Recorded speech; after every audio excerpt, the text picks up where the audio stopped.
Body shaming, trolling, harassment ক্লান্ত লাগে না আপনাদের? এমন প্রশ্ন দীপ্তি চৌধুরীর। উপস্থাপনা দিয়ে নজর কেড়ে আলোচনায় আসেন বেসরকারি television channel talk show to the পয়েন্টের সঞ্চালক দীপ্তি চৌধুরী। বিশেষ করে বৈষম্য বিরোধী আন্দোলন চলাকালীন বিচারপতি মানিকের বিপরীতে পরিস্থিতি সামাল দিয়ে সবার নজর কাড়েন তিনি।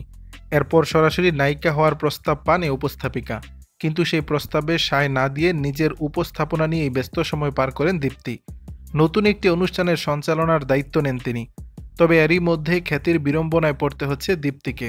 সামাজিক যোগাযোগ মাধ্যমে তাকে নিয়ে একটি মহল নানারকম কুৎসা রটানোর চেষ্টা করছেন, যেখানে দাবি করা হচ্ছে মুক্তিযোদ্ধা পরিবারের সন্তান নয় দীপ্তি।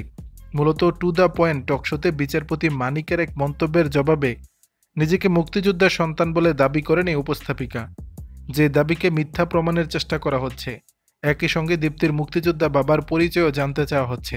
পাশাপাশি উপস্থাপিকার বয়স নিয়ে বিভিন্ন কটু মন্তব্য করছে। বিষয়গুলো নজরে এসেছে উপস্থাপিকার, যে কারণে অনেকটা বিরক্ত হয়ে ক্ষোভ ঝেড়েছেন তিনি।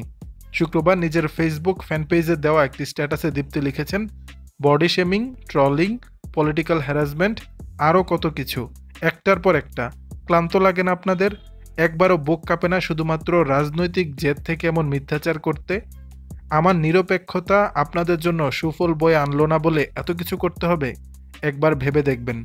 দীপ্তির সেই পোস্টে নেটিজেনরাও বিভিন্ন ধরনের মন্তব্য করেছেন। কেউ তাকে শান্ত থাকার পরামর্শ দিয়েছেন, কেউ তাকে ধৈর্য ধরে নিজের কাজটাই করে যেতে বলেছেন। দর্শক, বিষয়টি নিয়ে আপনাদের মতামত জানাবেন নিচের কমেন্ট বক্সে।